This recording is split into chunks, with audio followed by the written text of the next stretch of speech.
Hello, everybody. Welcome back to Reality Realness with 3 S's. I'm your host here, Chantele Francis, with my amazing co-host, Fanta, side by side. How you doing, Fanta? I'm so good. I'm so good.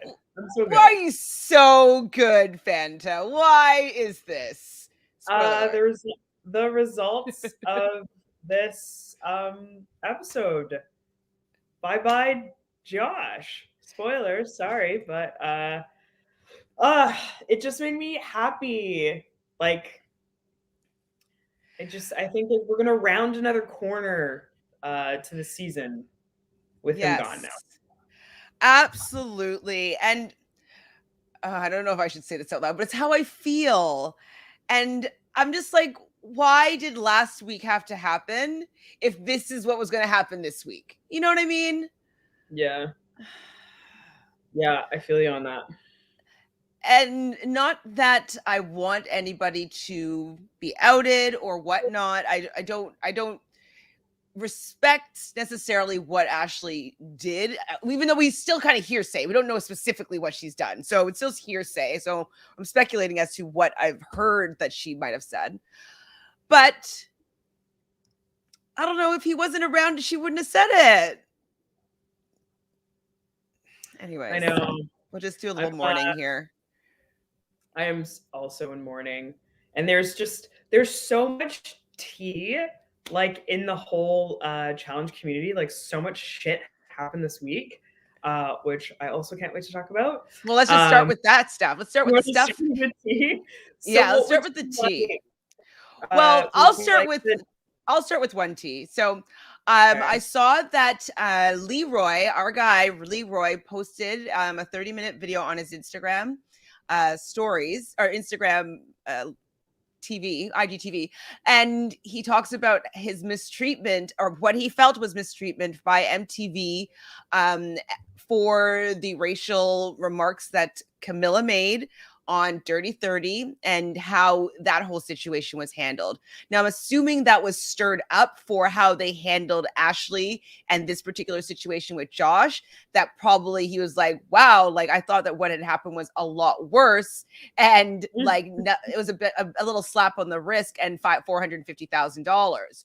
So I think that that's why this came out. And a lot of people are commenting on, I posted that video on this channel, and tons of people are commenting about it, mostly in support of Leroy. Some people thinking like Camilla did enough. They did apparently like a racism in America type of show with MTV that I don't remember seeing that. Did you see it?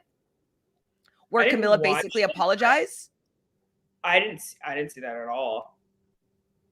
I just remember them doing like that disclaimer that they were like, did they even do a disclaimer? I don't know. It's too long ago now to remember. It's been such a long time ago, but yeah, like that was, they didn't really like do anything at all. In comparison. Yeah. Okay, so let's just say hi to everybody here before we get into that. Hello, Sophie. Hi, Jose. Hi, Jelly Donut. Okay, so is it tea time now? Jelly Donut has been teasing this tea since Monday to me. So, Jelly Donut, as long as it's not spoiler, I would love some tea, please. It's tea time. So, okay, this is a good question too. So we will talk about this as well, and we'll just kind of blow through probably the episode. But Sophie wants to know, how did you like the All-Star Seasons 2 premiere episode? It was perfection. It was perfection. It was so good. Like, I just find every time I watch All Stars, I just have like a shit-eating grin on my face like the entire time. I'm so happy. I'm like, this is so good. Every minute of it, and like it's just finished before I know it, and I'm like, oh, just give me more. I finally got it. I was so busy this week, but I finally got a chance to watch it on Monday, and I was so happy.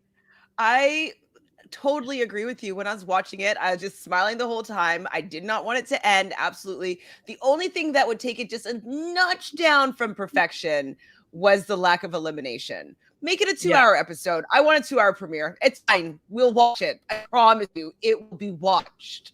So that's something that I wish that they had done. But other than that, like I didn't even mind seeing Leah. like yeah, like, I don't agree. I never watched this season of anything, so. But, you never watched Paris? No, I never did, but I've been like kind of wanting to.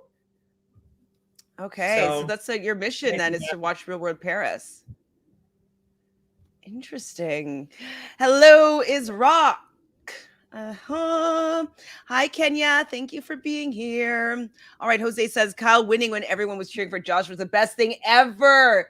Yes, it was. That was a pretty nail biting elimination. I was surprised about how on the edge of my seat I was. I was like, I can't have a world where Josh wins an elimination. I just can't be in this world. I just couldn't. I don't want to see this reality. I don't. And then in one of his in his confessionals, Josh, I heard his voice crack. And they usually do their confessionals after, and they have to speak of it like in present tense as if it's about to happen or whatever. And so I was like, ooh, voice cracked. I think that was because he loses, not because he's doing it for his family and he wins. So I was kind of thinking that he lost, but nail biter. I didn't catch that specifically, but I was really worried, like especially in the beginning, because like, and all throughout the episode, and everyone was like, yeah, like Josh is like ready, like training. He's like good and like he's training. So I was like, what the fuck? No. But it really just goes to show like Kyle is great. He's a beast. Yeah. He is a beast. Like he's a very good, very well-rounded, and it's interesting because in this elimination, like there were moments, of course, where Kyle, like, you know, we'll talk about it later, but like missed the bell and stuff. And Kyle wasn't even like 100% on his game. I think the fact that people weren't cheering for him, like that really like threw him off, and he had to kind of like recombobulate to be able to like get back to the point where he's like focused. But he wasn't 100%. If Kyle was 100%, he would have fucking creamed Josh tonight. Yes, he definitely made the right pick on who to go down against, I think. Yeah. That was very, very, very smart. So what do we think about what Leroy said? So were your thoughts about the video? I mean, like all of it is like 100%, right? There was a lot of things that I read up that were very interesting. Like, you know, as a Black person, and I'm sure like that whole thing, seeing like Ashley just get like kicked out right away. And maybe he probably got wind of like Lauren Coogan getting kicked out in the early season as well. I think for him, that was probably like a trigger of like, yeah, okay, wait a second. But what Camilla did was insane, like what you said.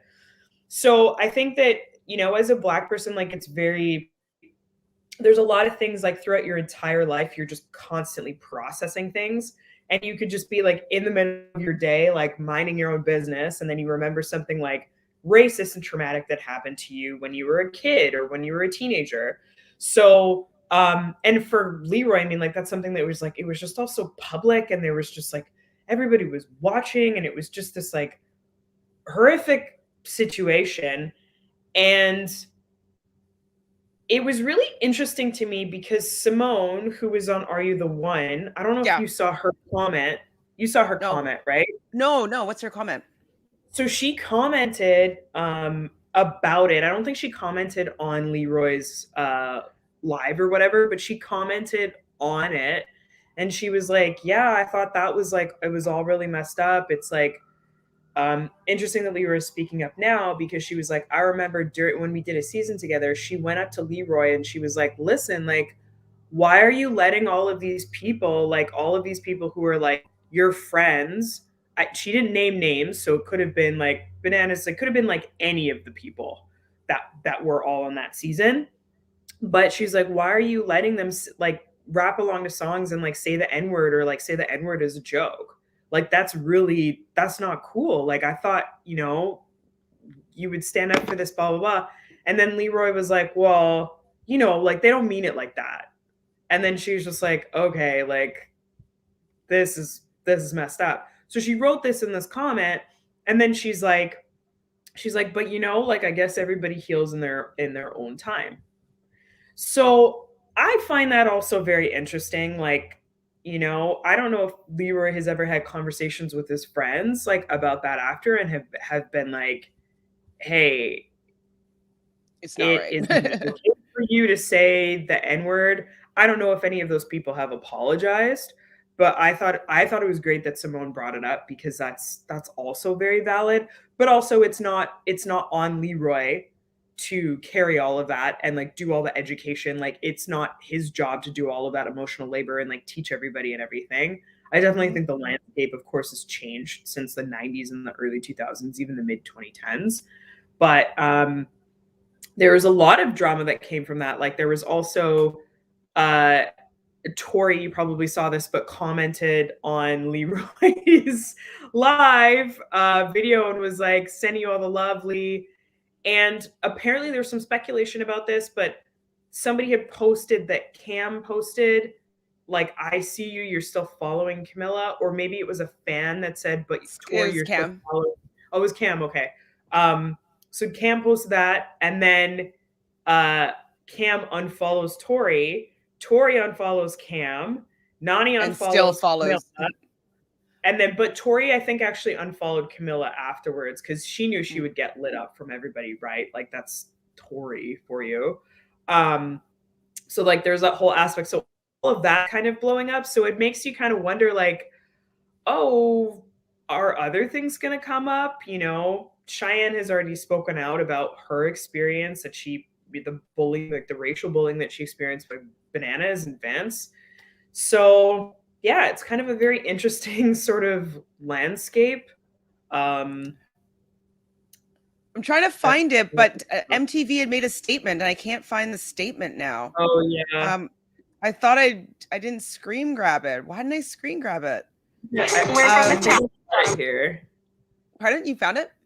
I think I've got it here. Sweet. Bear with me for a second. So just to touch on what you're saying about the Leroy of it all, and so I totally understand where Leroy wanted to keep the peace. I've definitely been in many situations where you pick and choose your battles as to whether or not you're going to play the race card, because like that's something that's just dangled over your head as to whether or not you're allowed to have a reaction to something. Because if you react to something, is it like, oh, is it bad enough for me to call out for what it is?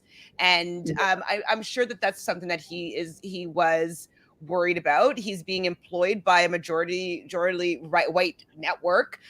Most of the contestants on the show are not Black, and so he probably felt as though he didn't want to bite the hand that feeds him, and was going to be willing to take a lot. And I find it frustrating that there's a lot of people in the comments being like, oh, like he's done, like the MTV's done enough, Camilla's done enough. And it's like, well, when you live in this skin every single day, it's not enough in the end. If you realize like, oh man, I really was taken advantage of for 9 years of my life, and I let so many things go because I was worried about losing my job here when people weren't treating me decently. Like, there was a problem there. And I'm super support the fact that he's saying now, like, you know what? It wasn't enough, and it wasn't okay. And I like, and he should be able to come forward in any time. It could be 100 years from now. It could be at any time. If he feels that like he is ready to share his experience, I support him 100%. He could do that. He can grieve, process emotion. Like, it's his life. Something triggered him to want to be compelled to say something. He deserves to share that. So I 100% support Leroy. Totally. I agree. MTV statement was MTV and Bunna Murray are saddened by Leroy's recount of his experience in the challenge in 2017. That's like not long ago. We apologize to Leroy, a beloved member of our family. While we sought to support cast and address the incident on air at the time, it's now clear that we didn't do enough.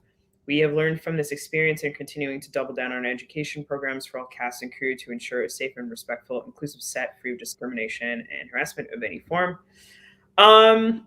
So yeah, I don't know. I mean, I don't want to get into the whole MTV of it all, but it's definitely one of those things where MTV, like, they're a business. At the end of the day, they're gonna do things that are like best for their advertisers and their liability. Like, if things are gonna happen on set, i.e., Lauren Coogan calling Aneesa a monkey, they're gonna do everything in their power to like hide that and make sure people don't hear about it and all of that stuff, as opposed to showing it and like being responsible for that and like making an example of it, or taking responsibility for some of the people that they're casting.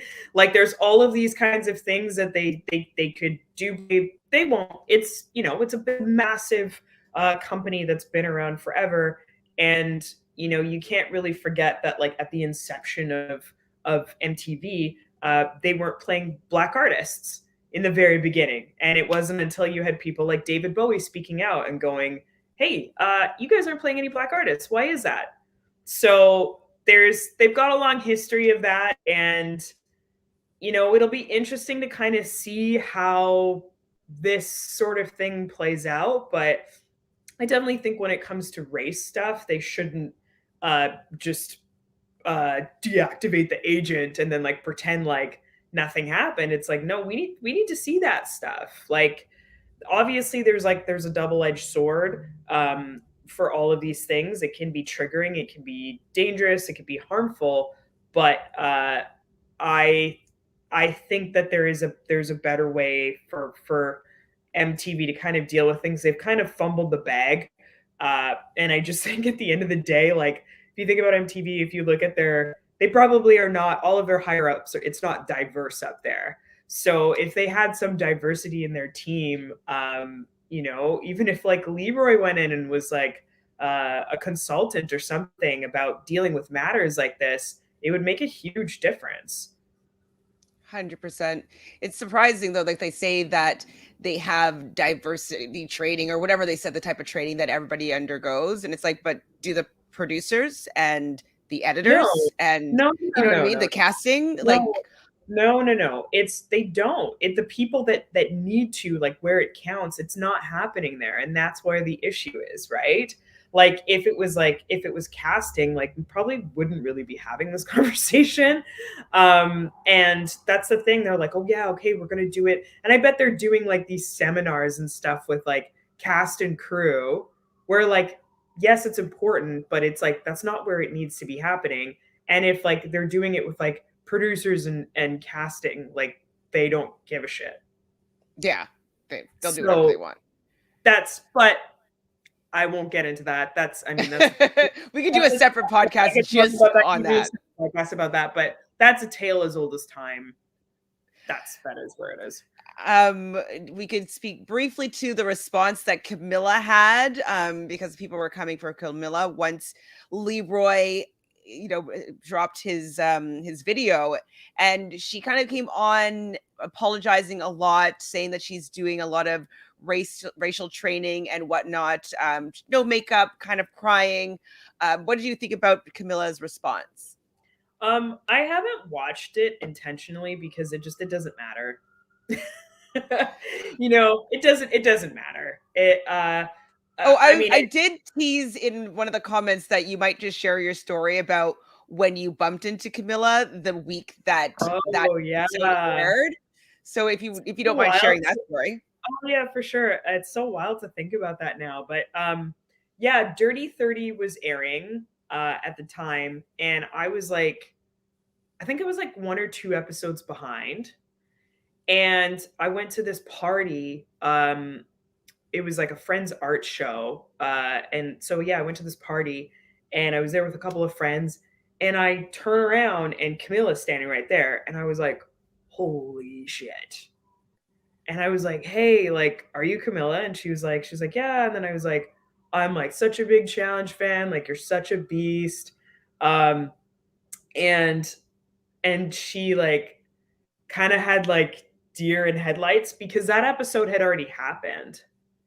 But you hadn't seen it yet. And I hadn't seen it yet. So I had no idea what happened. And she was just kind of like deer in headlights for a second. And then I was like, oh, haha, but like, don't spoil me. Like, I'm a couple episodes behind. And then her eyes just kind of like went a little bit wider. And then she changed the subject. And then we realized something else. She like very sharply changed the subject. And I was like, I guess like whatever. Like, you know, some people don't like talking about whatever. So then I texted you. And I texted my other friend and I was like, oh my God, you guys won't believe it. Like, I'm having a drink with Camilla right now, like partying or whatever. And then both of you, like separate friends, like you guys don't even know each other, both texted me back right away and you were like, yeah, you were not going to be too impressed after you watched like this week's episode. And I was like, how bad could it be? And then I watched the episode and I was like, fuck, very bad.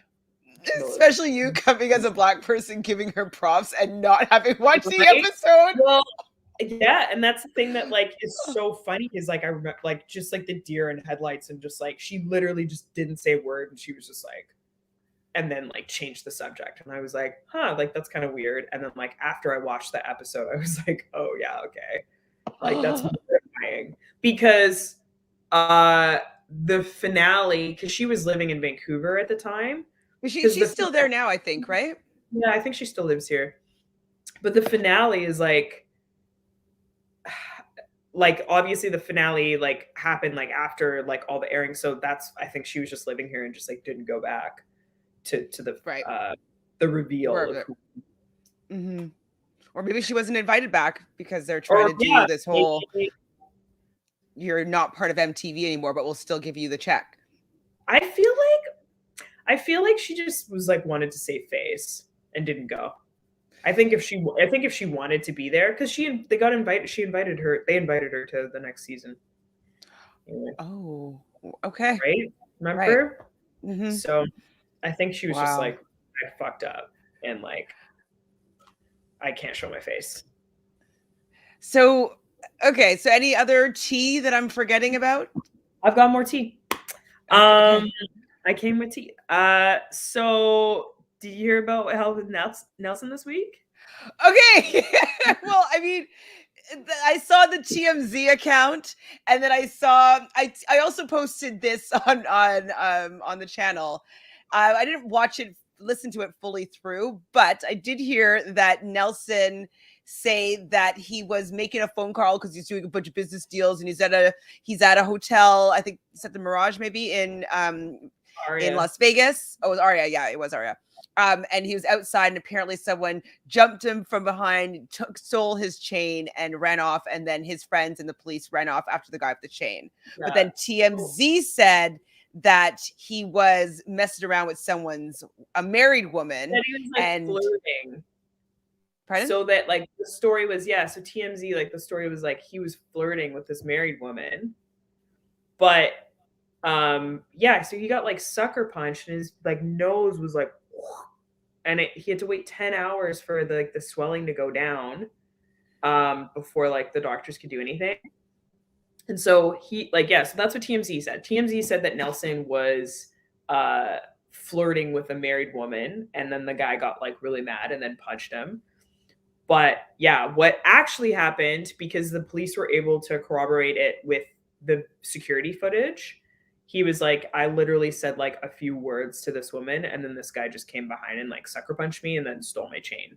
Like he was like, yeah, it was specifically like a robbery. And he like went off on TMZ and was like, they only do this for ads, like they're full of shit, all this stuff. Like, be happy, Nelson, that TMZ knows who you are. Like, I wouldn't even recognize Nelson, I don't think, if I saw him standing outside. Well, maybe I would, but like, you know, but I don't know. I would just take the story as an opportunity to make some money potentially because people know who you are. Yeah, which I think he's probably doing now. Yeah, he is. I mean, he's money. That chain, I'm sure it's insured. Okay, so Isrock says that Camilla wasn't at that reunion due to hitting producer on Champs with Stars versus Stars, whatever. Yes, I think that's actually correct. She did punch the producer. Remember, she stole the golf cart, punched the producer, and she got, I think, kicked off of. I think that's why she was done. So her punching the producer is why she was done, not her comments about Leroy. I believe. Fitting. Okay, so what other tea? Anything else? That's all I have. That's it. All right, let's just go through some of these comments. It's probably going to be about the episode as well. Okay, so CT does have snakish tendencies. He's just more low-key about it. He's always making moves and deals, but no one puts him on blast. They would rather take the heat themselves. We will get into CT this episode because I want to know your opinion actually about that argument. I've got lots of opinions about this episode. Yes, we're getting there. Yes, Charles, thanks for being here. We are all happy that the goof is gone. Who said that? Someone said the goof is gone. Right. Dabu said that. Good. Gone. Bye. So Sophie's saying that hoping for Leroy to be on future All-Stars. And so Sophie did point out that All-Stars isn't actually on MTV. It's on Paramount Plus. So maybe there's a chance that he would do it. Maybe, if we're lucky. I'd take Evelyn too. Absolutely. Hi, Natalie. So Natalie says the challenge has issued an apology to Leroy a couple hours ago. Yes. Okay. We talked about that. Josh and his ego boost, his boost ego wearing Fessy socks. No, I'm not going to say anything about that right now. Hi, Nicole. Thanks for being here. We missed you too. Sorry, it's a late one, but we're happy to have you. Devin is being super extra. I'm not a fan of Devin these last two episodes. Let's get into it. Okay. So we get to the beginning of this. It's called The Cave and the Wolf? Cave of the Wolf? Anyways, I might have written that down wrong. What did I write up here? Logan does say it a few times in this episode, and so the fact that I didn't write it down correctly is funny. So Devin comes into this episode pissed. He's like, "Oh yay, Amanda's on our team." I'm just like, why is he so upset? It's a gosh darn game. And he got outplayed. Like, how did he not know that there's a potential of people wanting to infiltrate a team of 6? Like, it's, you're flaunting that you guys are winners and doing your chants and so happy to be together. Nobody's just going to let you float your way to the end and win, Devin. Like, why don't you think that you needed to face any adversity? That's my beginning rant. I mean, this is like the beginning of, just like the crazy hypocrisy of Devin, and like his head is getting so inflated because of his ego that oxygen isn't getting inside. So he's just doing this thing where like he's saying all this shit, and it's like, no, like Amanda won fair and square. If anybody should be mad about anything, it should be that Big T got to come back. But like, which I am. I kind of would be mad about that. Like, I'm just like, what? Like, she hasn't done anything. Like, yeah, he just, anytime something doesn't go his way, then people are like being snaky or whatever. Like, he's kind of starting to like echo Nelson and Cory. It's lame. Is it maybe like, are you the one energy? Oh no, like, Cory's from Real World. I don't know. I don't know what's going on with his logic, but like he's not getting it. It's like, I get that you're smart, Devin. I get that you like are a mastermind to a certain extent, but you also have to take into consideration that everybody that's not on Ruby also wants to win the game and doesn't want you to win the game unless they're on a team with you. Like, it's yeah, it's literal logic. So like, why are you still getting mad? This doesn't make sense. This makes zero sense. I'm tired of hearing it. And I don't know if it's just because all that the Emerald folk have been drinking their own Kool-Aid, but I'm not liking Emanuel either. when he was saying to Amanda in the kitchen, and he's like, well, you know, if you're going to be on Ruby now, like, you better like try and you better like stand up and like do a good job and listen to us. And I was like, what? Like, okay, I get it. Like, you do want that, but how he was saying it was like wagging his finger at her and like, you're a bad player. You better be good if you're going to come to our team. And it's like, who are you, Emanuel? This is your first season. Like, you don't even know what the game is. You're just lucky that you're good and on a good team that's winning. Otherwise, you'd have been out a long time ago. Oh, for sure. I'm over Emanuel. That's funny that you say that, because this episode, I was just like, I'm done with him. He doesn't add anything to me. Like, he's not particularly funny. Like, he doesn't like really bring much to the table, like in terms of the challenges. Like, I don't really care for him. I think we would like him more if he wasn't cuddling up with Tori, to be honest. Like, if he was doing all of his, like, I'll suck your blood. Oh, you don't want this smoke. If he was doing all that stuff and he was dating Michele, we would be like, ah! Oh, yeah, for sure. We'd be like, yeah, I get it. Like, yeah, he's lost his sparkle. Birds of a feather, you know? It's kind of like, that's what you like? Okay. We changed our opinion about you, basically. Yeah. Basically. So Jose has a question for us. So when did Tori and Devin become best friends? He didn't like her last season on Double Agents. Absolutely. They did work together on one daily last season. I believe it was the one where they were flying the drones, and they did well together. They're also both from Are the One. So, and they played Are the One second chances together. So they have a long history. So I think that they were able to mend fences a little more easily just because like they know each other. It's kind of like Amanda and Nelson have known each other for 7 years. Like they're like brother and sister. That's my thought. But what do you think? I agree. I mean, I think just like everyone does this like whatever like challenge retreat in between, and they all go to like Turks and Caicos or some shit, and then they like become the best of friends, and then like the next season they're all friends, and we've just like missed kind of like all of that background. So yeah, I was also kind of like, I mean, I have more thoughts and opinions about this episode, but I was like, okay, you guys are best friends now. Like, so Tori, Josh, Nany, Kaycee, Devin are all best friends now. Okay. Well, like the way that on the friggin' after show, I'm just like so over them. They're just like, they're so love each other so much. We work so well together. We're such a strong team. We're like, and it's just like, I don't know if they just all don't know what it feels like to win a couple of times, but like they don't handle these wins in a way that I find palatable personally. Oh, me either. It sickens me. It sickens me. I'm so over it. Over it. So Kaycee, Josh, and Devin decide to have a little bit of a conversation. And Kaycee was kind of the words of wisdom here and is like, do you know what? Let's not ostracize Amanda. Let's welcome to our team with open arms because this is what you need to do. Because if it so happens that you have to run the final with her in order to win, you have to win with her. So why don't you figure out how you can work with Amanda as opposed to make it's such like she's the worst player on the planet. She plays smarter than not harder usually.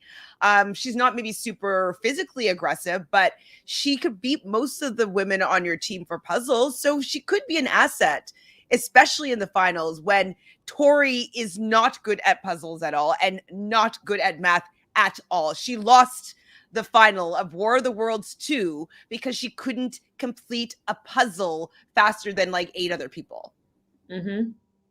Exactly. And I agree with like the first thing that you're saying. Like, I just hate this, like the pariah shit where they're like, Amanda's evil. And like, we don't want, like, yes, Kaycee like has it right.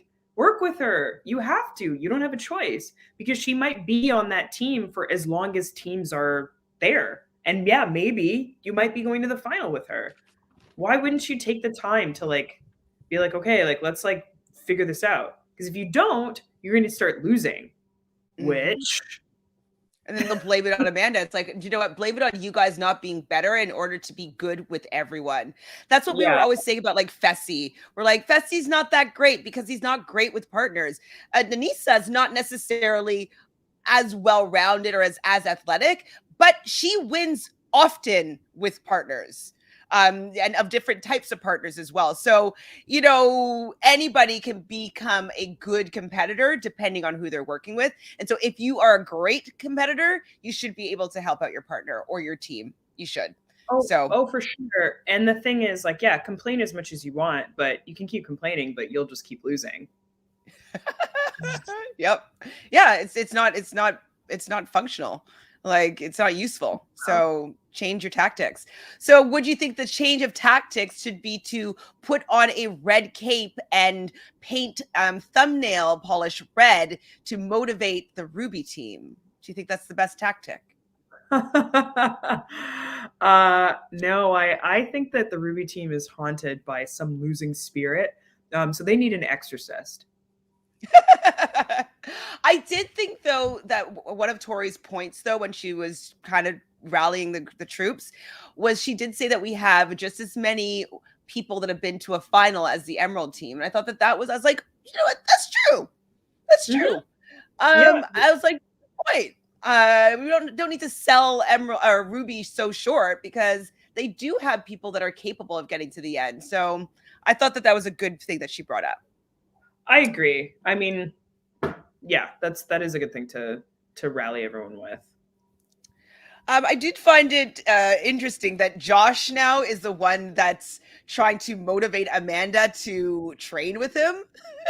I mean, I know that we talked about it a lot this episode, that Josh has been training and he's been running all these laps, and we're hearing that he's running laps with, I just heard on the after show that Kyle ran laps with Josh, and Josh was carrying a medicine ball while doing laps around the pool, and Kyle got tired before Josh got tired while he's carrying the medicine ball. So apparently Josh has been looking at his cardio, looking at his fitness, and getting ready for this final. So I'm going to give him props where props is due, but it seems just inane to me to be like Josh being the one to tell Amanda that she needs to get into better shape, you know? Yeah, I agree. I was like, what? Who died and made you cardio king? CT's giving him props. Like, what? Yeah, but I'll just put my thoughts. I'll put a pin in my thoughts for now. Yay, pins. So CT does talk to Tori. They're walking around and they're deciding that maybe it's time for Ruby to get a win, and for them to work together. So Ruby team and Sapphire to come together to take out maybe an Emerald. Now, I don't know if I'm taking out the pin too early, but do you think that it's CT just trying to make sure that he has a better shot at winning for Sapphire? Because if they're definitely not going to go after them, which would be kind of a little bit easier to for them to get the win if they took out Sapphire. Like, I mean, they might have been able to finagle it better to make Sapphire not win, and then he'd be up for potential elimination. So do you think that that's why he wanted? Me too. 100%. I thought that, because I was like, everything that CT does is strategic. It's tactical. It's not like, oh yeah, like, let's get together and do this thing. Like, two heads are better than one. He's like, no, like, we can win. We have 3 people, so we're a little bit down. Ruby's a shit show. And then yeah, you've got Emerald there. But of course, CT is like, he's always thinking that way, and it's so funny. He does it every season, and people like just don't fucking realize it, except for Kyle. It's so true.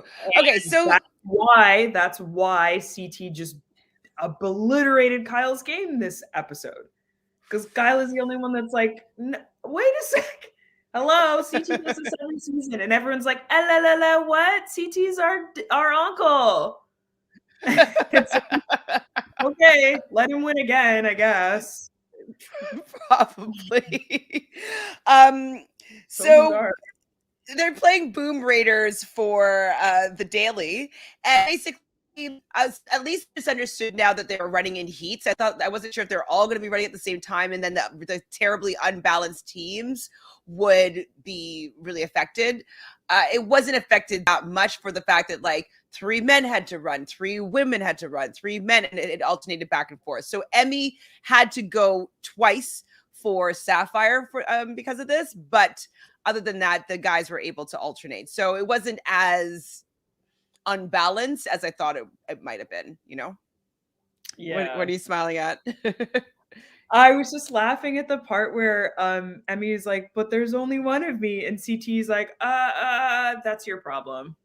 TJ. TJ is like that. I was like, TJ, so rude. And then she's like, oh, it's true, Mr. TJ. It's true. She's a good sport. I'm sorry. I'm still a fan of Emy. I know people hate her, but I'm a fan of her. I thought that, and she was great this episode. All right, Jelly Donut. Okay, so it is. Wait, what does it say? Tori Exposed Week. Okay, so Tori got called out by both Cam and fans for commenting on Leo's video while still actively following and commenting on Camille's posts. Yes. Okay, we did talk about this, Jelly Donut. Is this the tea, or is there other tea that you need to spill? But Tori did, like, people were calling her out bad. Like, people are not a fan of how she moves at all, especially when she was just so like ready to support Josh. It's just, I don't know, it's too performative for me. Well, and that's what Cam said, right? She was like, this is performative.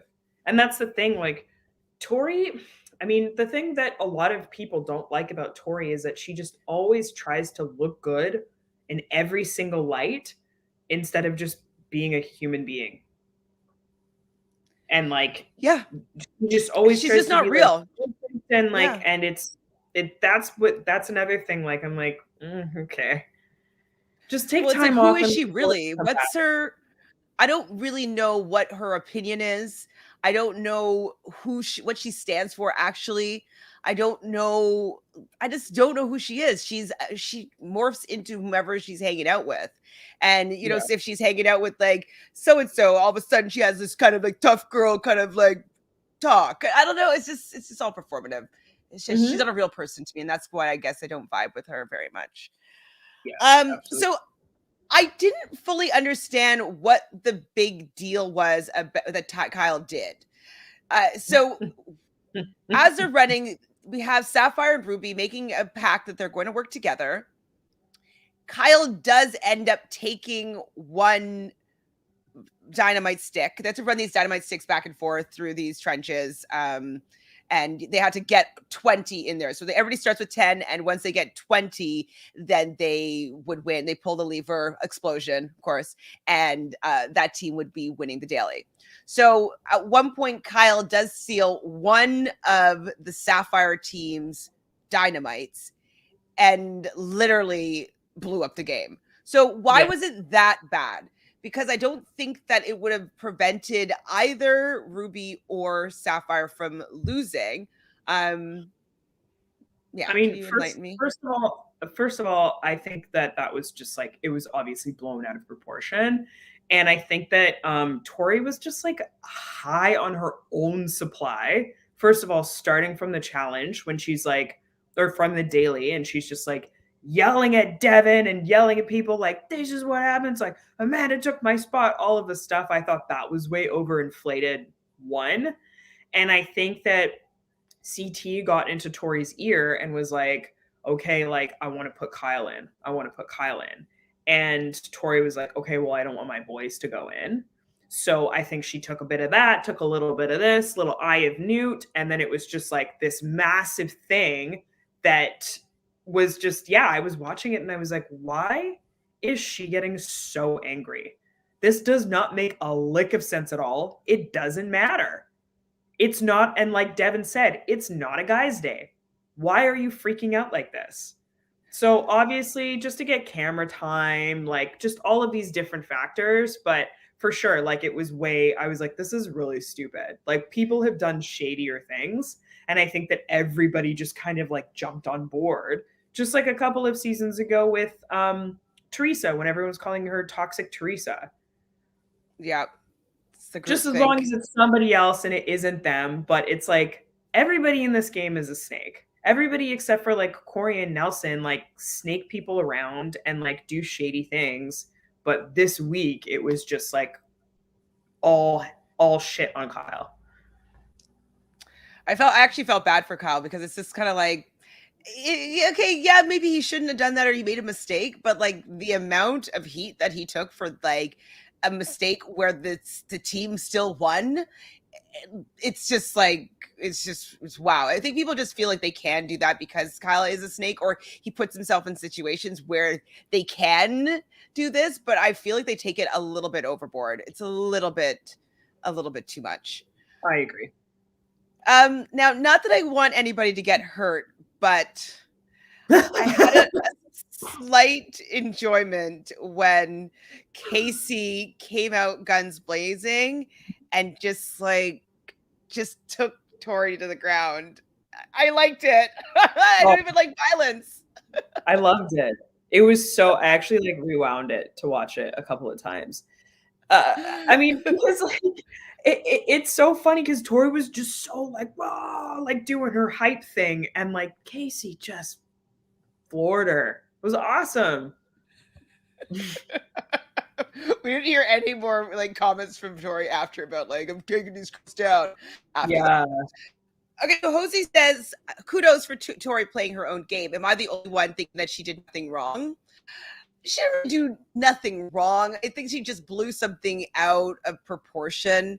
I don't know if I agree with her rationale, though. Like, I'm playing for my team. I'm playing for my team. I want my team to stay intact. Because chances are, if your team didn't win, one of them would be going in, most likely, unless, you know what I mean? So it's just kind of like, I didn't really fully see her rationale.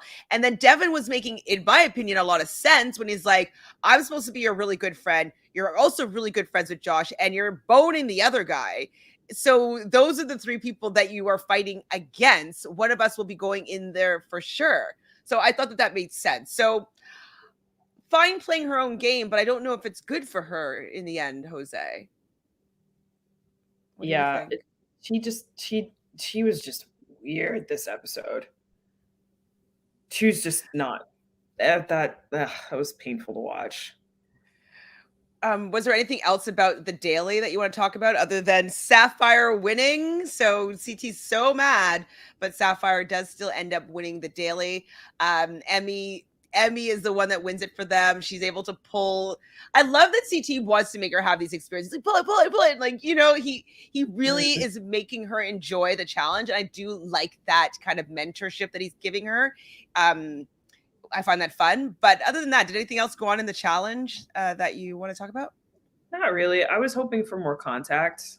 Like when you get that challenge, like I was just like, because last week I saw it and I was like, choo choo. So I was like, really hope. But there's just the set of people. They're not really the contact people, so you're just not gonna really get that.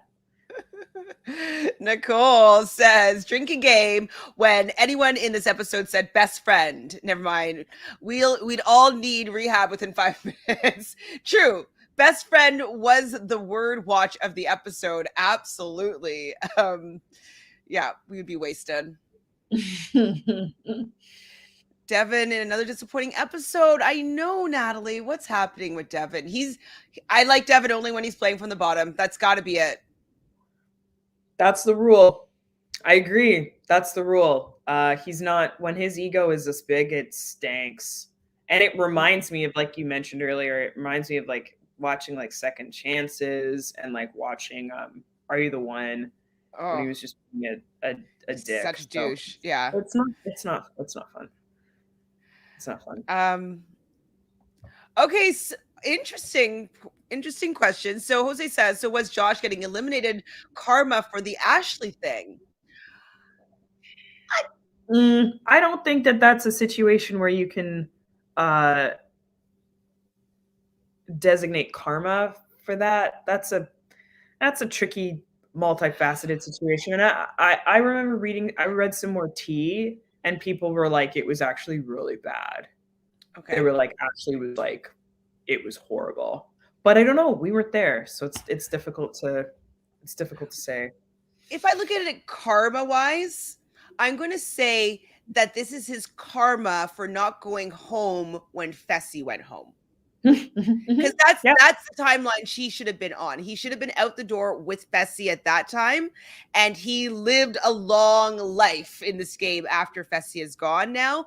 But I think that it wasn't necessarily in his actual destiny to win. Somebody stepped in and changed his fate. But like Final Destination, your fate always finds you. So he wasn't meant to win. So that's what I'm going to say. It was not going home or being reprimanded in the same way that Fessy was reprimanded in whatever week 3 or 4, whatever that was. That's my thought. Yeah, I agree with that. Yes. Jorge, another Jorge? Or is that the same Jorge? No, Jorge, it's first time today. Okay, Jorge says, once he mentioned the Fessy socks, that was it. Josh needed to leave.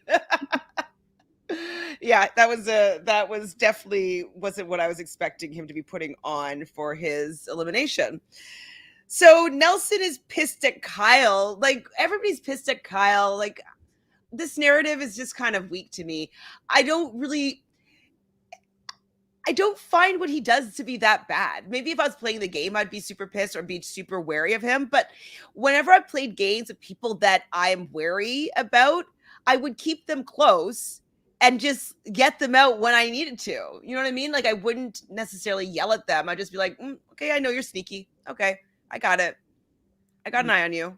Yeah. I mean, this episode was really interesting that way because I don't think Kyle did anything wrong. And I think that CT was very calculated in what he was doing. So he was like getting everybody like stirring because he wanted to get the heat off of himself. And it's dumb. Like, Kyle has been getting crucified this season for shit that everybody always does. It's bizarre. Well, I haven't finished the after show, but in the after show, it does say, Kyle does say that he'd asked Nelson before the challenge if he was allowed to take from CT, like from Ruby and or from Sapphire, and he was like, yeah, sure. Like, he did kind of give the okay that they were allowed to take from each other.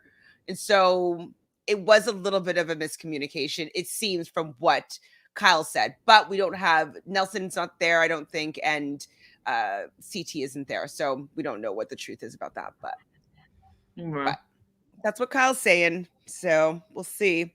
So Devin is scolding Tori and gets up and storms off when they're having this conversation.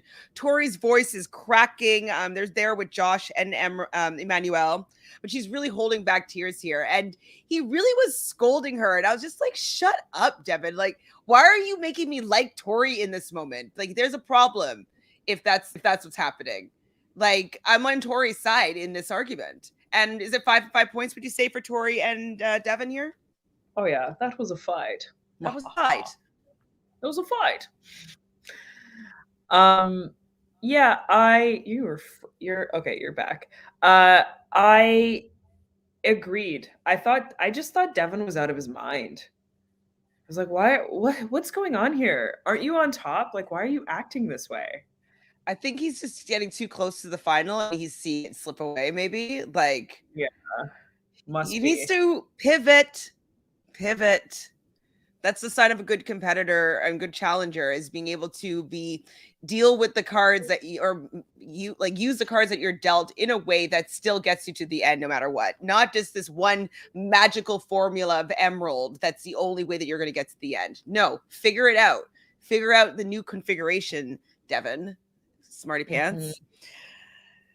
So Amanda, though, and I'm loving Amanda these 2 episodes, she started the chaos, which is great.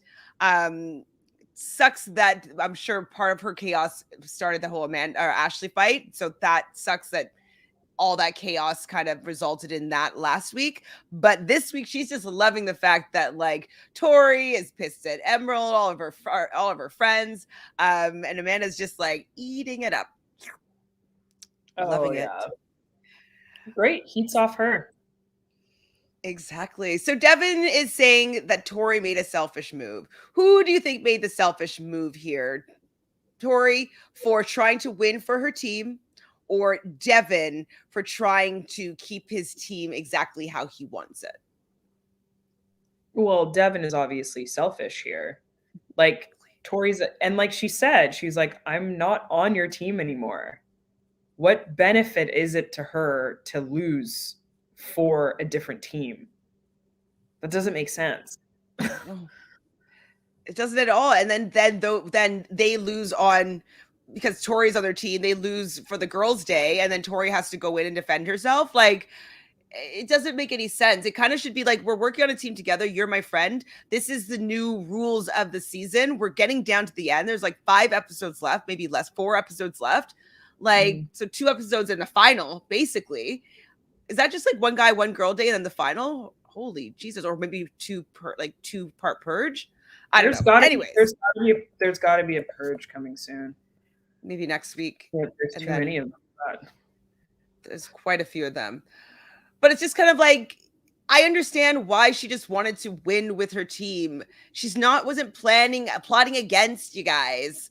Like, she just wanted to do what she could to win with her team, because she is taking the new cards that she's been dealt, and she's trying to rectify her situation now that she doesn't have you guys with her. There should have been some sort of pact or truce, being like, hey, if we're working on the same team together, we're working together. But if I'm working against you, I'm sorry, guys. Like, you're not my teammate anymore, and you're not really my friend in this particular situation anymore. I won't throw you in personally, but I'm going to try to win. Sorry. Anyways, Devin. So yeah, I agree 100%. Tori goes crying to Kyle, and I was just kind of like, Kyle's not going to throw in Devin, though, I didn't think. Did you think that there was any chance that Kyle would have thrown in Devin? No. Like, first of all, they're like such good friends, and like that would not make sense. I was just like this episode was just literally like Devin and Tori lost their deadlines. They both got like too close to a final, and they're just like worried they're going to lose it. Yeah, freaking out. So I don't, who said this? Kyle, well, you've let the game get to your head. Who said that? Did Kyle say that? Kyle said that about Devin. Kyle said that about Devin because there was a part where he was just like, he's like, you know, Devin always goes on and on about how like he's always done that before, where he's like made fun of other people for like letting the game get to their head. And he's like, and then Kyle was like, you are literally doing that right now. And that's one thing you gotta admit. Like, Kyle doesn't really like let the game get to his head. Like, no. Even everybody hating him, like he didn't go like and cry in a corner. Like, he was just like, okay, like I don't care. Like, I'm still gonna play this game like the way that I want to play it. Mm-hmm. I have so much more respect for Kyle than I have ever had before. Oh, let's go back to the statement. So Rock says MTV statement was weak for waiting a couple days till they put it out. Absolutely. Well, they're probably just like, get me a team. Like, let's figure this out, guys. Like, they had to get so many people to read over the statement. It's hilarious. So Tyree also commented on Leroy's post, wonder if the main show will take a larger rating hits for this. I don't know what they're going to do. They are losing numbers, though, big time. But I don't think that the majority of the audience, like the people that watch, not people that comment and are on Twitter, but the people that watch a show, I don't think care that much about these things for the most part. Like the masses, but the fans, like super fans, like us, like all the people that like watch all this stuff and are involved in what's actually going on in the whole, world of the challenge, we care. But we're I think we're a small percentage, like maybe 15%. Yeah, I would say maybe like 30. Maybe, but still not a high percentage. But it's not massive. So Dabu says, Leroy said anyone with problematic past shouldn't be brought back. Wonder what he thinks of Jordan being on All-Stars since they're friends. And also Johnny Bananas has definitely said so many unsavory things over the Johnny years. Bananas is like the king of being problematic. So again, this kind of goes back to the thing that Simone from Are You the One said, like in regards to Leroy, like he's kind of giving all these guys a pass. Mm-hmm. So All right, Jorge says Devin, for the second time talking down to a woman for playing the game, is coming off really bad. Yeah, I don't want to say it is problematic, but it's close. I can say that it's problematic. It is like you're right, because he had a big problem with Amanda doing something for herself, for her game, that wasn't what he wanted, and he didn't really speak to her in a very respectful way, I didn't find. And same with Tori, basically saying that she's stupid for playing the game the way that she wants to play. And I take issue to it with it.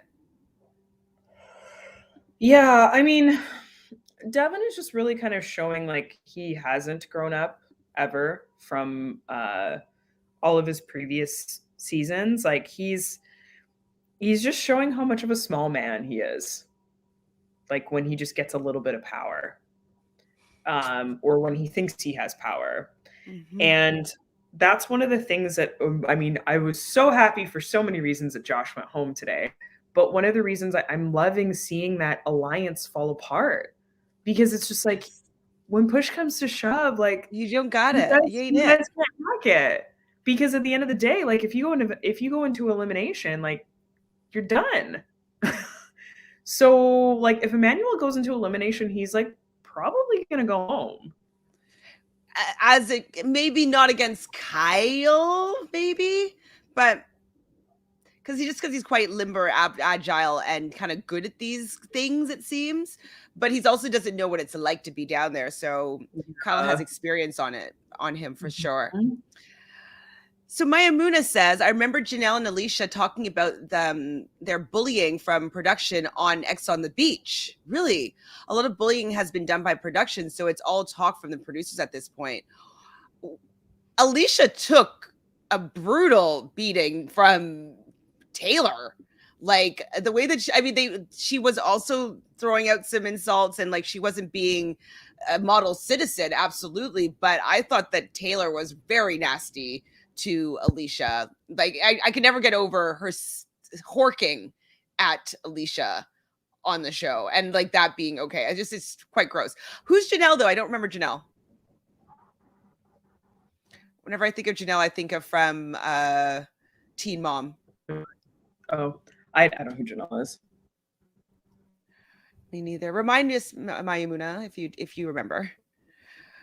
What are the chances of them doing 38 seasons of the challenge after the whole Leroy doing a 38 season? They'll do it. I don't think that, like that statement is gonna throw away that like MTV is a multi-million-dollar corporation. Like, this isn't gonna. Even if they had like somebody would have to like die for them to not be able to continue the challenge. Like their ratings, they're slipping, but they're still high. It's still a very popular show. Like that's not. Yeah, if they're still able to give out $1 million, like they're doing okay. Yeah, they're just fine. They're gonna keep going as long as they can with challenge. Hi, Ashra. Thanks for joining us here. So Ashra said, I didn't realize that Johnny had racially bullied a cast member. And I'm new to the show and really shocked how horrible people's eyes people have acted in the past seasons. Yes.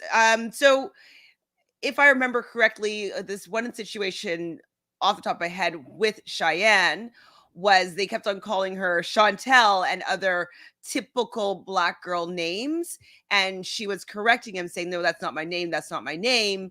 And he would continue like, ha, ha, ha, joking about it and just like calling her other names that were not her name. So that's what I remember about that situation. Did I get that right? Or is there more that I might have forgotten?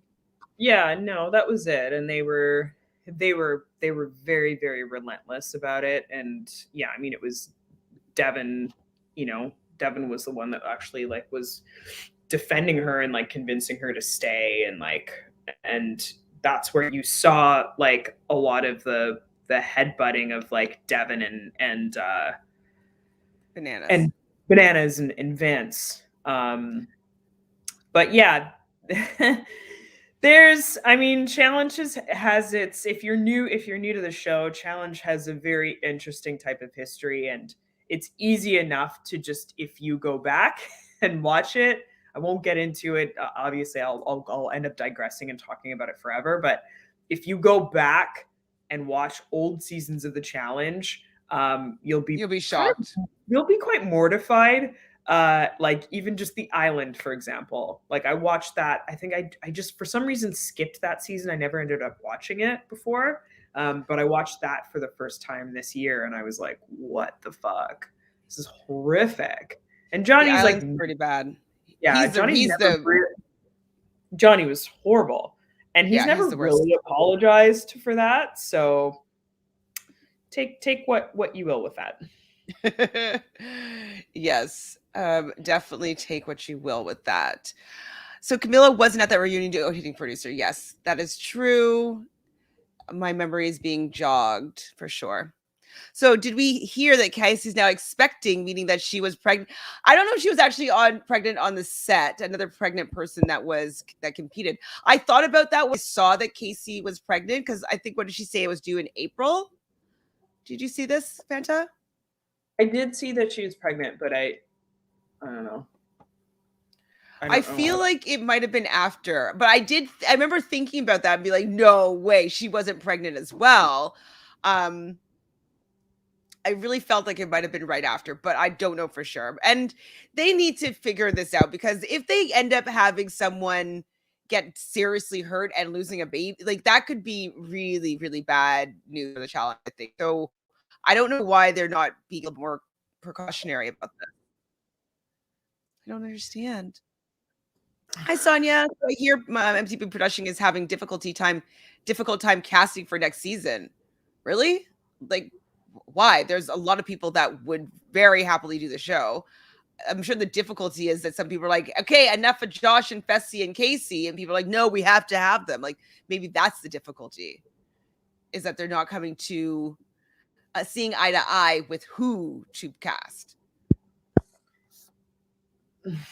Yeah, maybe.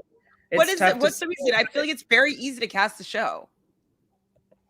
I agree with that, but I agree with that for sure. I mean, they do definitely need to fix the casting, i.e., just stop casting Josh and Kaycee and Fessy, or if they're gonna cast Fessy, make sure that there's a lot of foils that can really like give him a run for his money. But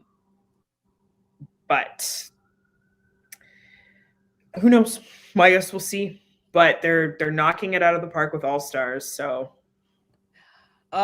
just don't. Okay, so this is Jelly Donut saying, wasn't Camilla contacted for All Stars 1? Well, she'll never be contacted again after this week, I don't think. But that's just ridiculous, though. Yeah, she would belong on All Stars 1. Like, she's fine. Like, she's from way back enough that like it makes sense. But like, we can't be rewarding people that are so unkind, you know, with an opportunity, because she would probably do really well. What were you gonna say? I don't know. I mean, it's hard to say. It's been so long. True, and she did have a baby and all that stuff, so maybe she's not the same type of competitor. But I wouldn't be surprised if like that fighting passion comes back. So Isrock says, I like Amanda and what she has done for the season, but when one person keeps talking so much constant trash about one person, eventually Tori's going to hit her and down Amanda will go. I don't think Amanda's scared of Tori. No, she's not. She was making fun of her this episode. So much. Amanda's not afraid of anything. And that's what I love about Amanda, that she's just willing to say it as it like it is and doesn't care. Amanda, she's great. Okay, so tell me, Fanta, tell me about the CT and Kyle fight. CT saying to Kyle that, like, you know, we're still good, but like you're really hard to defend. And you know, Kyle's like, what, so we're not friends anymore? Like, we room together every season. Like, I know about your family. He calls him Chris. So, when people are trying to really get to his heartstrings is when they call him Chris. And then CT kind of said, no, we're not friends. He started raising his voice a little bit. Kyle is like, oh, we're not friends. And he started to get a little pissed off. And then I didn't really understand what was going on in the fight. Well, I mean, I just think it was just completely a tactic for CT to be like, okay, now I'm going to raise my voice so that everyone can hear us, having this conversation. And then you can see everyone, Manuel is coming, Manuel is starting to listen. It's big T, everyone's starting to lean in. And it was weird for me because I was like, is CT being serious? Or is he just specifically doing this for the game so that he can get the heat off of him and then everyone is on board with yeah, okay, yeah, let's get rid of Kyle. I honestly I was just not really sure. I can't really tell. It was just such bickering. And it was so interesting because Kyle was so earnest and he was like, okay, dude, you're not being serious. Why would you say this? But then CT's doing this weird thing. So I could see how Kyle would be confused because, yeah, they are friends. Well, he was kind of doing a similar, there was something in his tone that was similar to when he was having that conversation with Big T after he took Killer Cam. And so remember they're having a little conversation outside and he's like, Big T, you're not ready for a final. And he's like, and then they got into a fight. And there was something about the tone in his voice for that fight where it was almost like he actually really didn't ever like Kyle. And that all of it has just been a guise. It's all been fake just for the game or something. I don't know. There's something I couldn't put my finger on how he was acting and the tone of it. I couldn't figure it out, but it wasn't real. It was fake. It was phony. Something was off. Yeah. I really was kind of leaning towards, because that's the thing. Imagine you go on that show with a good friend of yours, and then they're just trying to do something for show a bit, and they're doing this thing, and they're like, we're not friends, and you're like, wait, are you being serious right now? Or is this what's happening? And CT just kept leaning into it. So I think after a while, Kyle was like, okay, I don't know if you're being real or what's happening here. That was my best assumption of it. All right. So Dabu says that Tori took Devin and Josh on a holiday before the season and formed this alliance, according to Ashley. Yeah, that doesn't surprise me at all. Is Tori rich? What's going on? Common law? Half of Jordan's money? What's going on? I don't know. Okay, so for people who suck so bad at anything intelligence related, these kids spend a lot of time just working out. Maybe bring along a crossword puzzle, word search, Sudoku. Nicole, you are correct. I agree with you.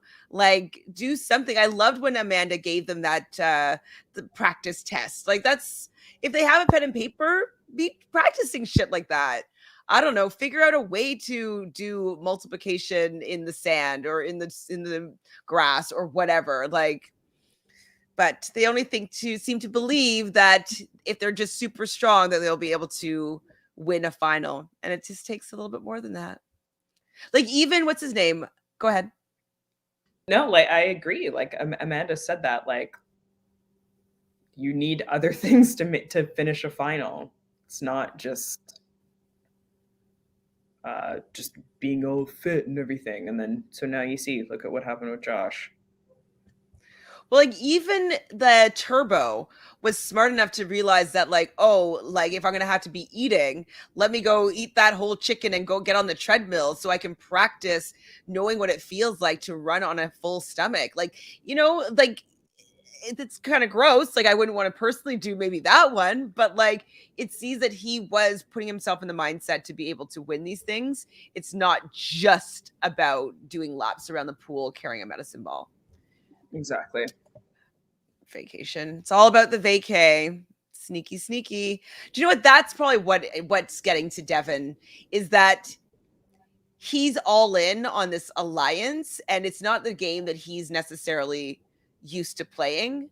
And so I think that he just doesn't know how to handle, like, all hands in, we're in an alliance to the end, and then someone seemingly screws him over, you know?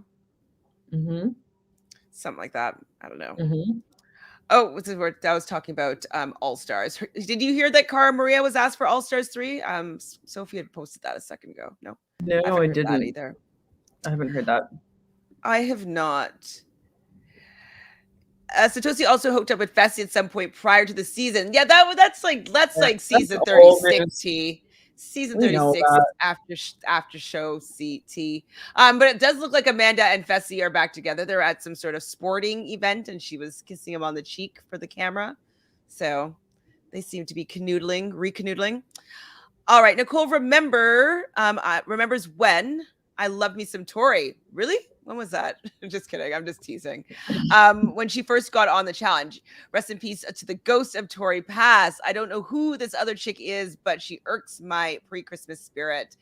Nicole, yeah, I did like her when she was her first season, where she was the underdog, where she was just like fighting to stay in and winning. Like, I definitely like that Tori energy then, but there's something about her not being authentic now that's just kind of like not buying it. Mm-hmm. Yeah. Kaycee had the cuts on the face and chin, so Tori did some damage to her too. Maybe it wasn't that round. I don't know. Maybe she did though. So since on the after show that some of the guys took it easy to not get injured. Yes, I did hear them say that Nelly and CT avoided contact when they could. Yes, so they didn't want to get hurt since it was a guy's day, so they didn't want to really take a major hit, so they were taking it a little bit easier than the women did. They definitely said the women were hitting harder than the men were. Come on, this is Kyle's third mistake this season. What was the second one? The first one was with the Devin thing. Oh, the second one, I don't think that was a mistake. That was him with Nelson, taking Nelson off of Sapphire. So that, I don't think that was actually a mistake, but he thought he was going to be able to join Sapphire. The rules were retold to him, and it was that he had to swap out somebody, and he still wanted to be on a team with CT. So it wasn't really a mistake. It was just the rule circumstances. The challenge is not for Josh. He's too emotional. I don't know if it's the show for him, but he loves it, and they love him, so he'll probably be back. Yeah. Unfortunately.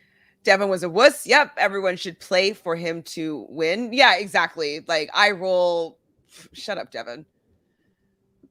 So Josh won Big Brother at some point, right? So exactly how many times at these games does he think he needs to win for my family? Sir, I'm sure many of the people want to win for their family. Absolutely. I agree. He got it. He already had $500,000. It's a lot of money.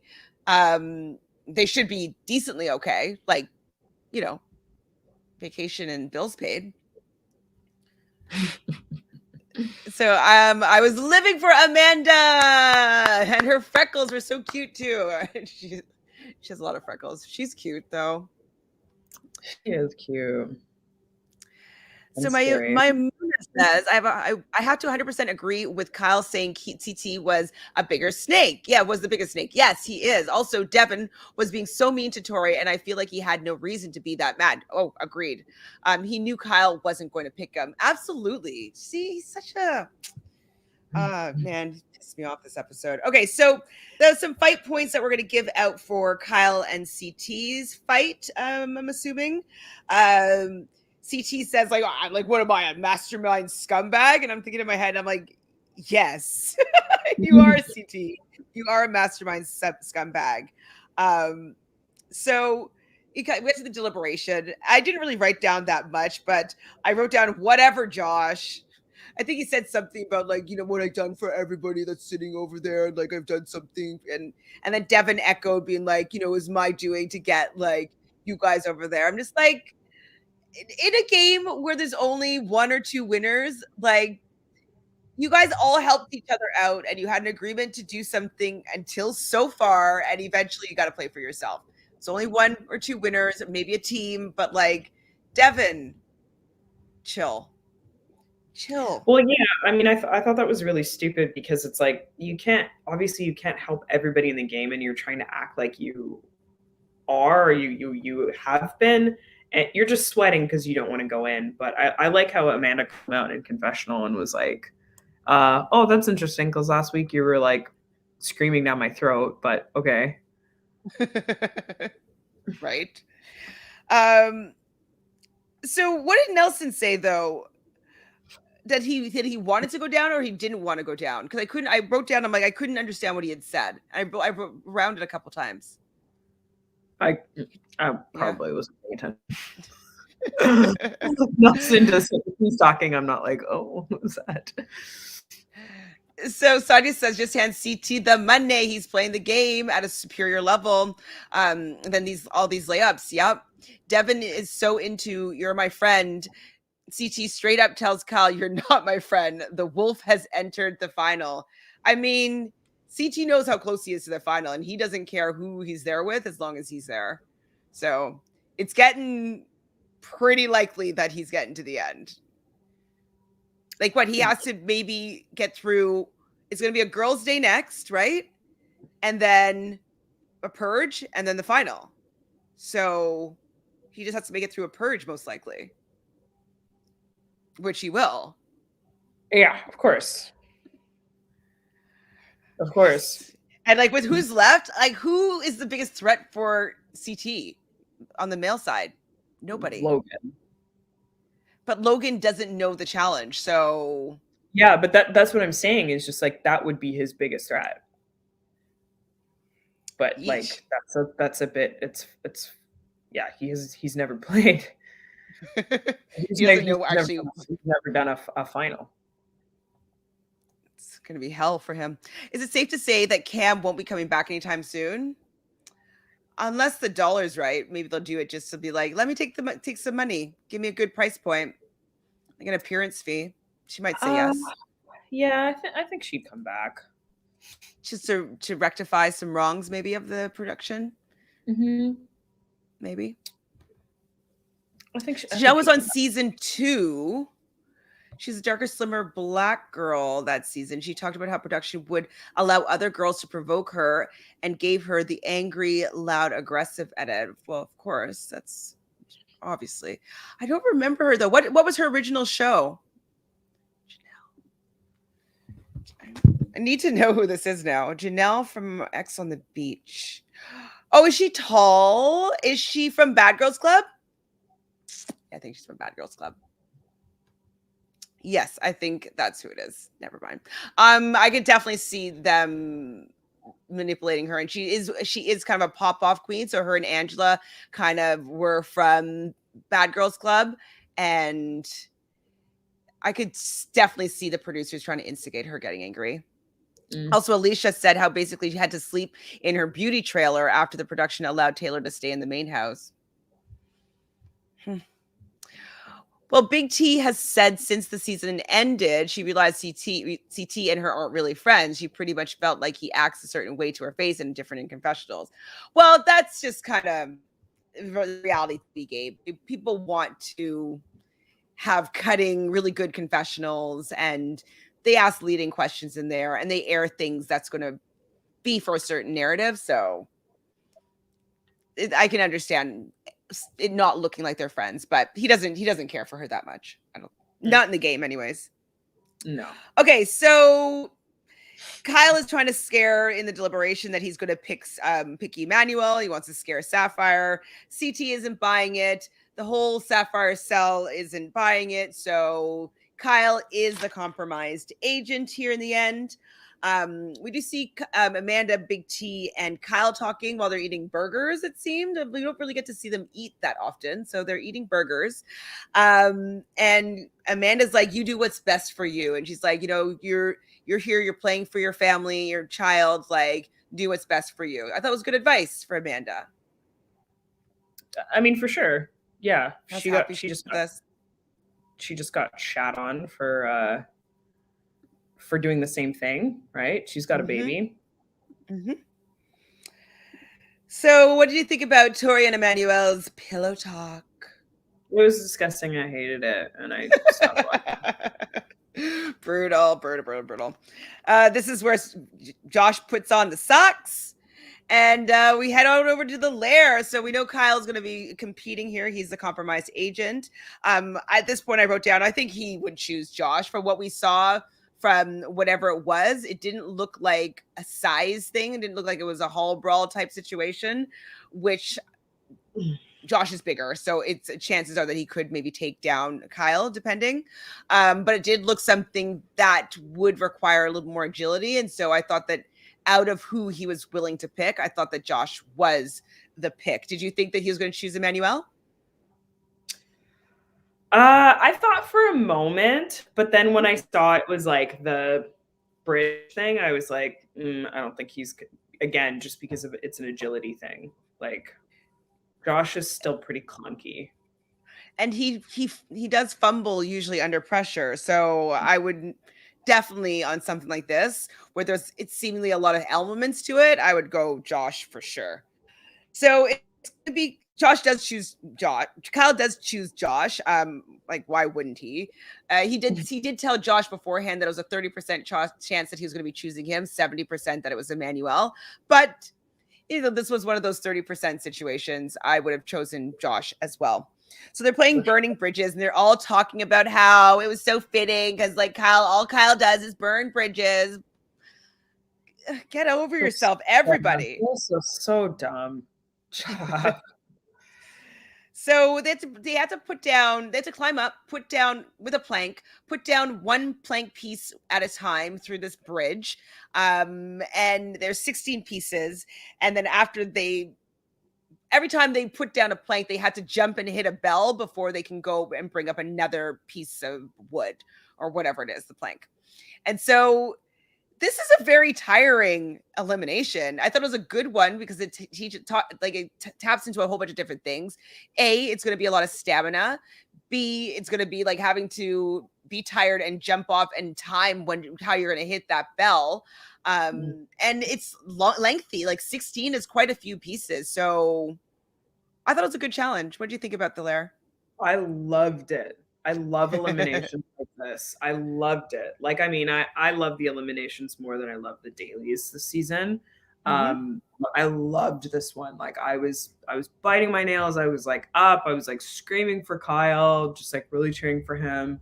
And every time he like missed the bell, I was like, no, and I just like I couldn't watch. Oh.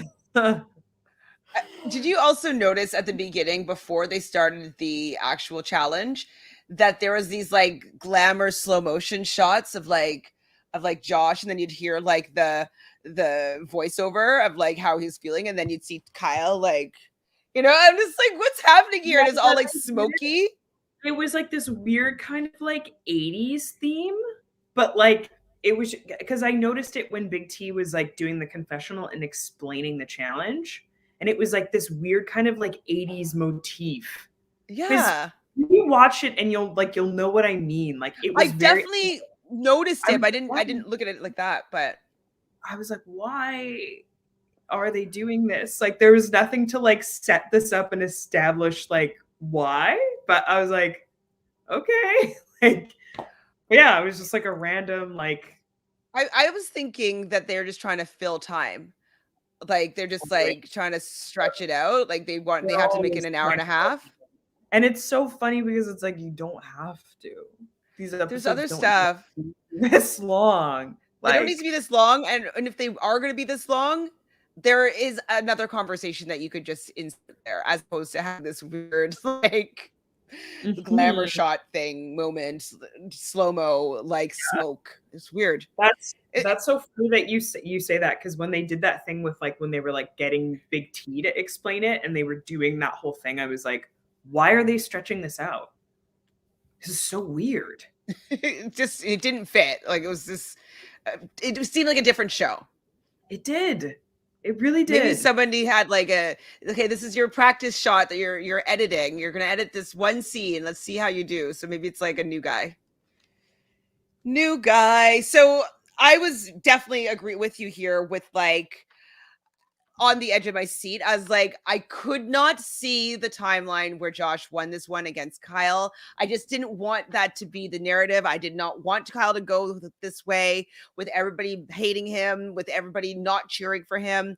And it was very close still, but Kyle does eke out a win and he sends the goof home. I screamed.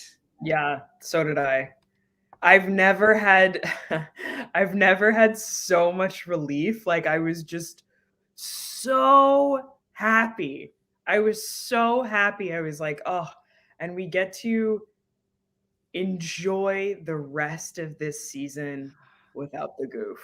And it will just be like, it'll be just so nice. I was so happy. I was so happy. I was so happy, so happy. Me too. And when Kyle says, is like, I know you guys at home are screaming for me. And I was like, yes, I am, Kyle. Yeah. I am screaming for you, Kyle. Like, oh, for sure. Yeah. Yeah. It was like, who would be cheering for Josh home? And this is the problem with the casting. I'm like, no one is like really rooting for him. I know he has fans. Yes, but he like has fans. Kyle definitely has more. I think. And what was more satisfying than after Kyle wins, he gives them all the middle finger. It's like I stand. He's such a troll. It's so perfect. I love that. Perfect. Because it's so true. It's like, okay, yeah, you want me gone? Like, come and take me out. So Nicole says, I think that CT can separate in real life friend relationships from the game. And maybe that's what he's trying to communicate to Kyle. When it comes to the challenge, he does not play lots of money on the line. That's true. And I think that Kyle knows that about CT, but like he thought that they're having a moment where they could just be like leveling, like eye to eye, like, hey, like we're friends. Like, I know you're doing your CT thing for the game, but like, don't try to blow up my game, CT. Like, we're friends. So I think Kyle gets it.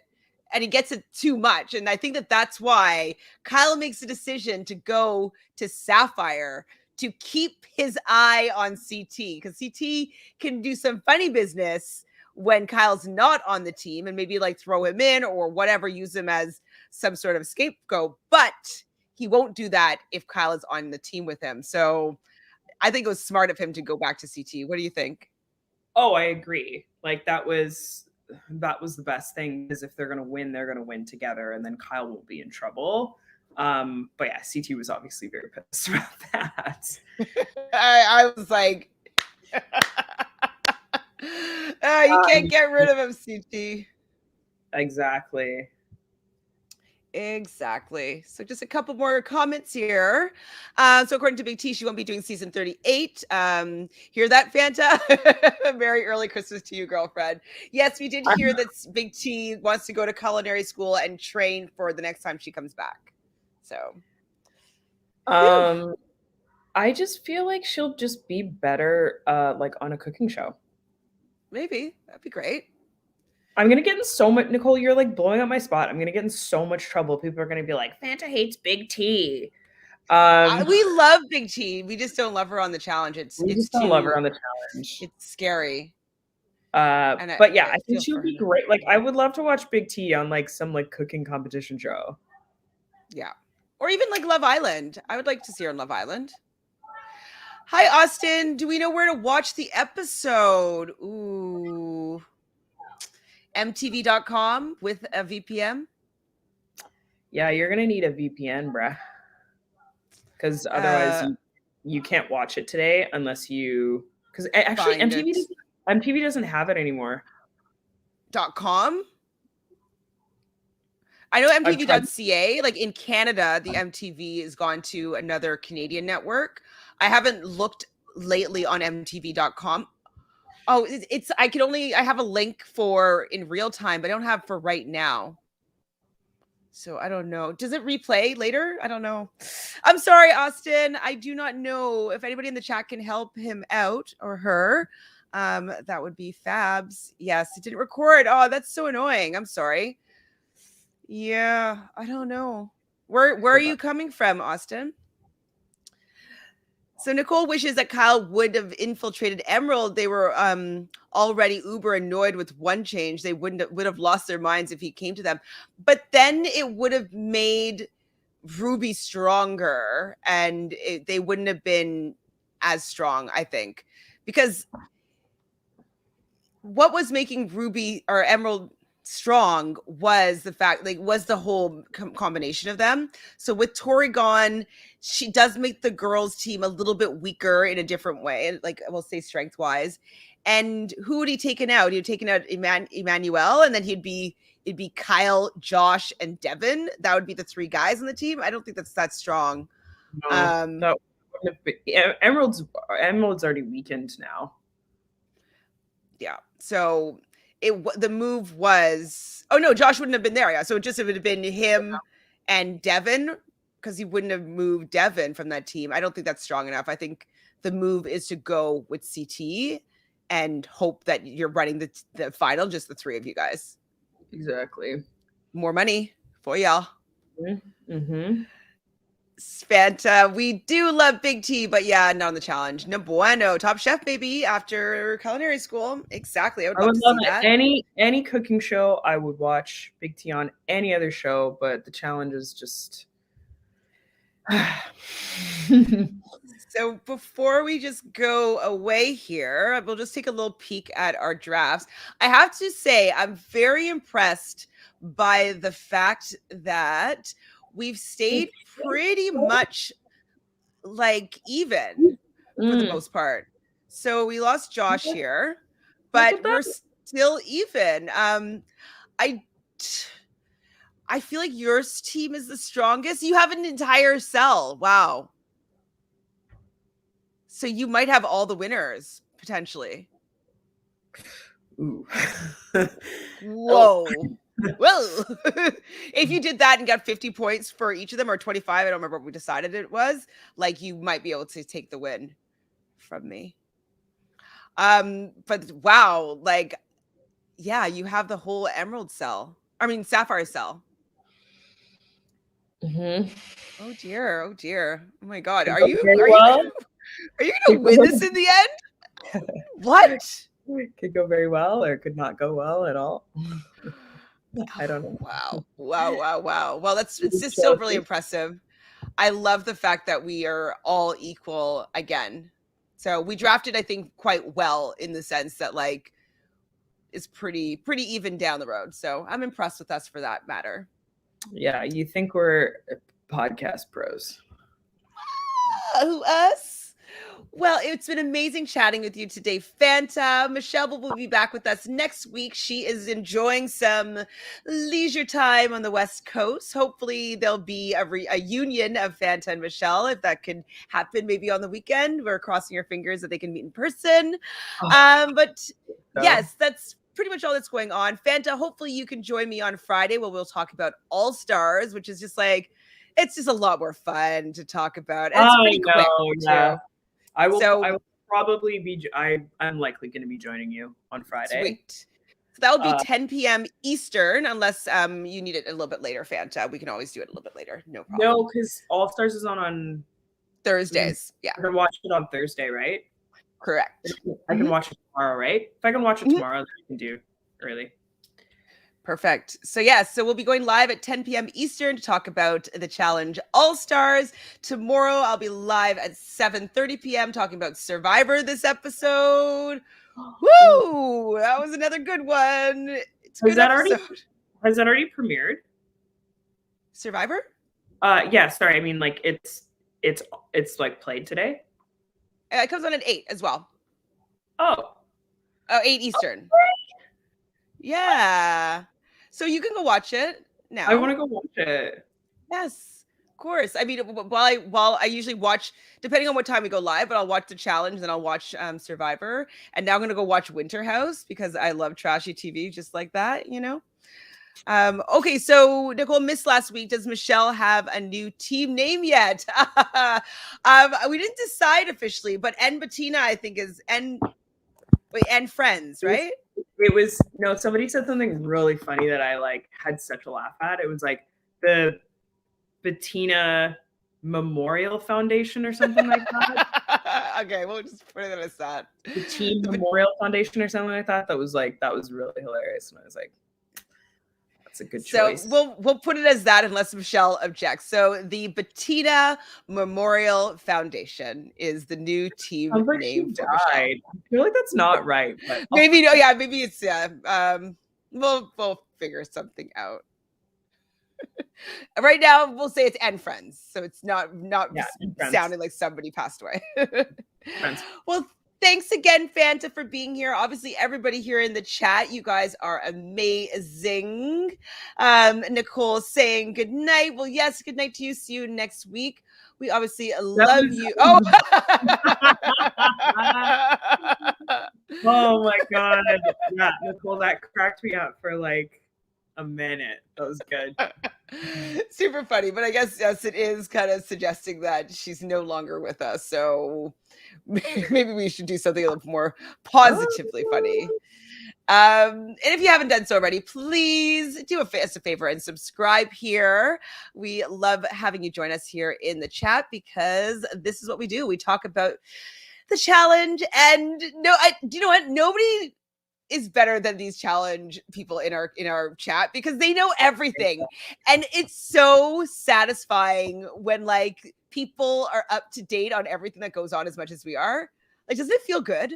I love it so really much. Good. Like, I love when like people are just like going on in the chat. It makes me feel good. Like we have like fans or something. I don't know. I'm really crazy. So fun. We're just saying that we love you guys. And so if you're watching this in the replay, please like this video and leave a comment about what should we talk about? What do we want to talk about in the comments today from this episode?